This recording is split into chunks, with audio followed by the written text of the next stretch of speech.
ಒಳ ಮೀಸಲಾತಿಯ ಅವೈಜ್ಞಾನಿಕ ವರದಿ ಮತ್ತು ಬಲಗೈ ಸಮುದಾಯಕ್ಕೆ ಆಗಿರುವ ಅನ್ಯಾಯ ಸರಿಪಡಿಸುವಂತೆ ಬಲಗೈ ಸಮುದಾಯಗಳ ಒಕ್ಕೂಟ ಒತ್ತಾಯಿಸಿದೆ. ಫ್ರೀಡಂ ಪಾರ್ಕ್ನಲ್ಲಿ ಬೃಹತ್ ಧರಣಿ ನಡೆಸಿ ಒಳ ಮೀಸಲಾತಿ ವರದಿಯನ್ನು ತಿರಸ್ಕರಿಸಿ ಮರುಪರಿಶೀಲನೆ ನಡೆಸಬೇಕೆಂದು ಆಗ್ರಹಿಸಲಾಯಿತು.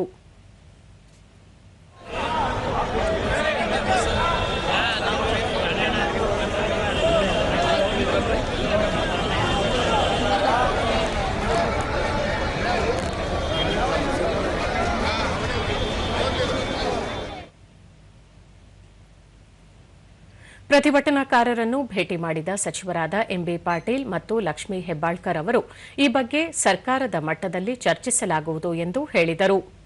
ಒಳ ಮೀಸಲಾತಿಗೆ ಸಂಬಂಧಿಸಿದಂತೆ ರಾಜ್ಯ ಸರ್ಕಾರವು ಸಂಬಂಧಿಸಿದ ಎಲ್ಲ ಒಳಪಂಗಡಗಳ ಹಿತಾಸಕ್ತಿಯನ್ನು ಪರಿಗಣನೆಗೆ ತೆಗೆದುಕೊಳ್ಳಲಿದೆ.